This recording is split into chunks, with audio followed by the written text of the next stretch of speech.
Hey, my friends, it's Matt. This is the 10-Minute Bible Hour podcast. I'm back at my house. I got my microphone back, and it sounds better. It sounds better, right? Hopefully it sounds better. Because yesterday I held my cell phone to my mouth in a hotel courtyard, and I think all things considered, it came out, I listened to it. It's pretty good-ish. It mostly worked. Thanks for your patience with that. I'm really delighted by the fact that we have been able to put out an episode every single weekday since October of 2019 when we started. We maybe straight up took Christmas week off that first year, but then I looked at the numbers like, oh my goodness, if I take a week off like with just nothing, I think people kind of forget. I should never do that again. So maybe we took that week off. I think maybe we did. But other than that, you got to put one out every day. It's what we do. Like, we're having a conversation. We're working on a thing together. This is fun. This is part of my rhythm. Hopefully it's part of your rhythm. So I don't want to miss it. And my travel, I was out filming videos for the YouTube channel, got extended a little bit. And so you got to do what you got to do. Thank you for your grace with that. Thank you also for your grace and your patience and your benefit of the doubt when I think things you don't think. When I laugh at jokes you don't laugh at, when I watch programs that for whatever reason you wouldn't watch or did watch and didn't like. You've always been real cool to me about that. And I'm going to have to depend on that goodwill a bit more as I talk about this little thing as we get into Matthew 27 today. Game of Thrones. It was a show on HBO. I don't recommend it. Sometimes I say that tongue-in-cheek, and deep down I'm like, no, seriously, they'll probably go watch it. And it's just kind of tongue-in-cheek, and you do with it what you will.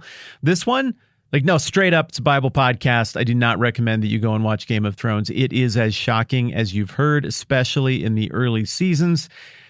My skin is thick. My offendability ratio is such that I'm pretty hard to appall. But this show tiptoed right up to that line and even crossed it a few times for me. But even more offensive to me than all of that shocking stuff, and wow, was it shocking at times, is how much season 8 it broke from all the storytelling style and approach and the way chronology was handled. They just pitched everything about who the characters were and where they were going and how you pay off a character arc. And so it felt gross. It felt like somebody else wrote the last part. It felt like the thing got sold out, and thus the very negative reaction. What went wrong was that you had one set of ground rules for how you tell the story. You had a purpose that had become very evident for where this thing was going, and then you just broke from it, and the new purpose became get it over with.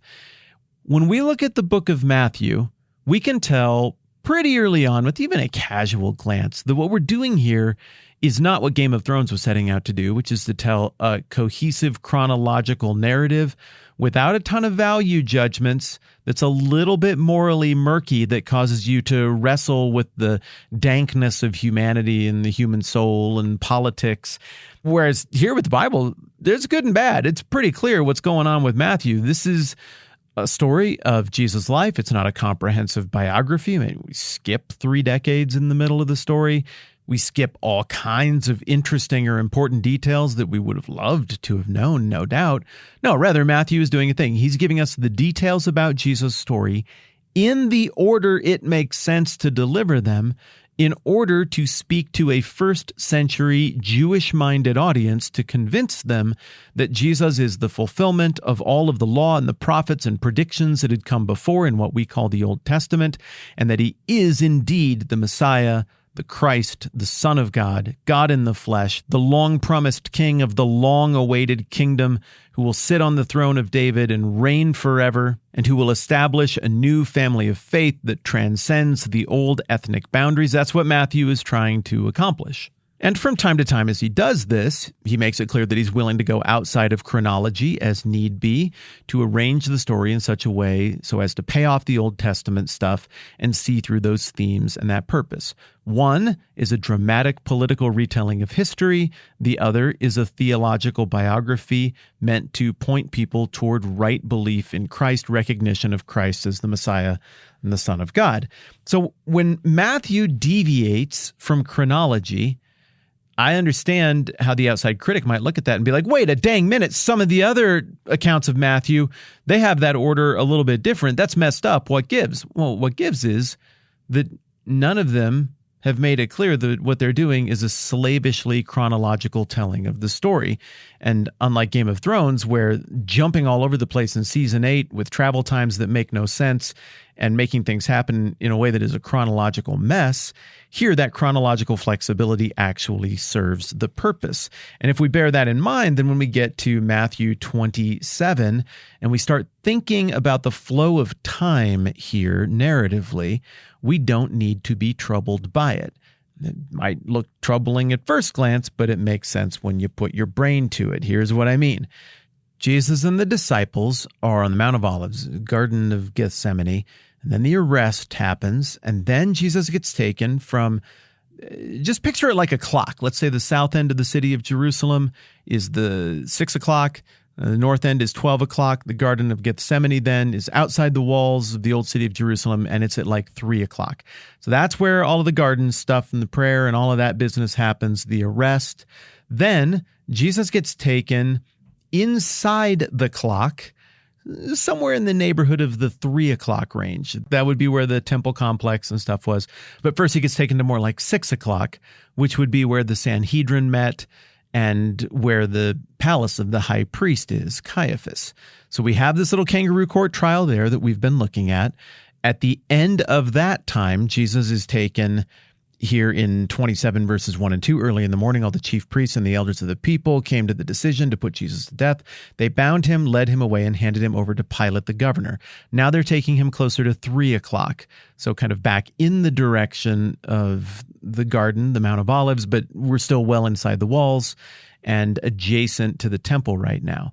Now, what you will notice here is there's not really any window of time then from the arrest outside the clock on the 3 o'clock side to the movement to the trial inside the clock around the 6 o'clock spot to being handed over to Pilate inside the clock around the 3 o'clock spot for any kind of lengthy deliberation about money and bounties and buying fields.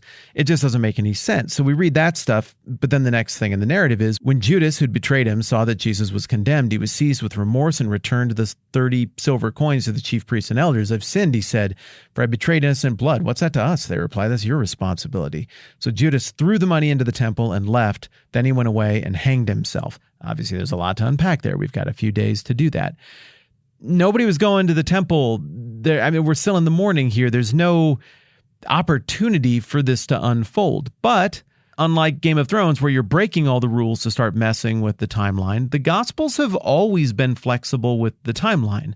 Sometimes it's more evident that that's happening, as is the case in what would that be? Luke chapter 3 at the end of Jesus' baptism, when it jumps right ahead to John criticizing Herod, and then Herod adding this to all of his other wickedness. He arrested John and killed him. Well, Matthew gives us a different timeline there as well. And whereas Luke's telling of that as an obvious chronological aside, Matthew's telling of those events in chapter 14 aren't necessarily in chronological order, but it fits there a little more naturally. And so even if some of the events surrounding the end of 13 and what happens in 14 might not be exactly in that order, it flows for what Matthew's trying to accomplish. And a casual reading wouldn't even raise a question like, okay, well, now this just happened next. Here in chapter 27, what we're getting is, I think, the equivalent of what Luke did with the Herod story. It's just a very obvious aside. Clearly, we're still fully in the flow of Jesus' arrest, but we got to wrap up the Judas thing, kind of like we needed to wrap up the Peter thing. I mean, it seems like the best way to tell the story would just be Jesus got arrested, then he went here, then he went here, then he went here, then he went here, then he got crucified. But you got these other character arcs that you need to wrap up. So if you're Matthew, do you wrap up Peter and Judas like after the ascension and the Great Commission at the end of Matthew? Like, okay, well, so then all this stuff happened. There's your big climax. There's the big point. And now here's a weird epilogue. Also, you might remember Peter. Well, let's go back to the night that Jesus was arrested. Like, Peter was a jerk and he ran out and he wept bitterly. And then, Judas, later he came back. And it just feels like the white print on black that's always unsatisfying at the end of a movie that says what everybody ended up doing afterwards, and that frankly kind of detracts from the punch of the final scene. So Matthew makes the editorial decision to close out those two character arcs right here so that everything that needs to be paid off from our ancillary characters is paid off before we really get down to the nitty-gritty with Jesus. That's what I think is going on here. So whereas we might from time to time see movies or TV shows or read a book where the achronological stuff is kind of unsatisfying and comes out of the clear blue sky, especially because those stories are holding themselves out as being chronologically precise, in the same way that a story that breaks its own rules might be unsatisfying, so another story that's willfully out of order and totally transparent about the goals thematically it's trying to accomplish, such a story like that going out of order can be very satisfying as well. Matthew is the latter kind of story, and here again, he is exercising that to pay things off in a very responsible way that allows us to focus fully on Jesus, even though pretty clearly the Judas thing must have happened a little later on.